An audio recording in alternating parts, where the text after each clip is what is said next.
ये 3 महीने का छोटा भालू पहली बार अपने घर से बाहर निकला था। तभी एक भूखी अमेरिकी शेरनी की नजर उस पर पड़ गई। सामने मासूम भालू के बच्चे को देखकर आधे महीने से भूखी शेरनी उस पर झपट पड़ी।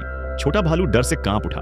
वह अपनी छोटी छोटी टांगों से तेजी से भागने लगा, लेकिन शेरनी इतनी आसानी से अपने शिकार को छोड़ने वाली नहीं थी। माँ की सुरक्षा के बिना इतने बड़े शिकारी जानवर के सामने यह छोटा भालू कभी भी मारा जा सकता था। जान बचाने के लिए वह नदी किनारे की ओर भागा। नदी किनारे पड़ा एक सूखा लकड़ी का तना उसकी आखिरी उम्मीद बन गया। छोटा भालू सावधानी से उस लकड़ी पर चढ़ गया। उसे लगा कि अब वह खतरे से बच गया है, लेकिन पीछे मुड़कर देखा तो शेरनी भी तेजी से उसके पीछे आ चुकी थी। शेरनी समझ चुकी थी कि अब छोटे भालू के पास बचने का कोई रास्ता नहीं है। डर के मारे छोटा भालू इधर उधर भागने लगा। शेरनी की दहाड़ से लकड़ी हिलने लगी और छोटा भालू सीधे बर्फ जैसे ठंडे पानी में गिर पड़ा।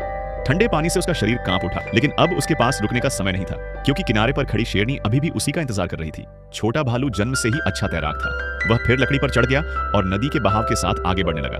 हालांकि शेरनी तैरने में कमजोर थी, लेकिन शिकार का पीछा करने में बहुत तेज थी। वह लगातार भालू का पीछा करती रही और आगे जाकर उसका रास्ता रोकने लगी। जैसे ही शेरनी लकड़ी के पास पहुंची, छोटा भालू फिर से पानी में कूद गया। वह पूरी ताकत से तैरकर किनारे की ओर भागा।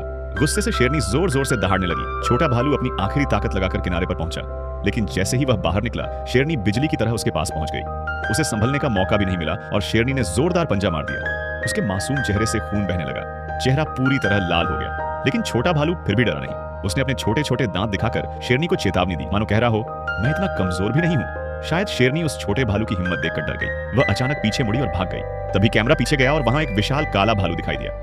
असल में शेरनी छोटे भालू से नहीं, उसकी मां से डर गई थी। खतरा आखिरकार टल चुका था। थका हुआ छोटा भालू तुरंत अपनी मां के पास भागा। वह उसकी बगल में बैठ गया, मानो कह रहा हो, मां, आज मैं तुम्हें खो ही देता। मां भालू ने प्यार से उसकी ओर देखा, जैसे उसे समझा रही हो, तुम बहुत बहादुर हो, लेकिन अगली बार मुझसे दूर मत जाना।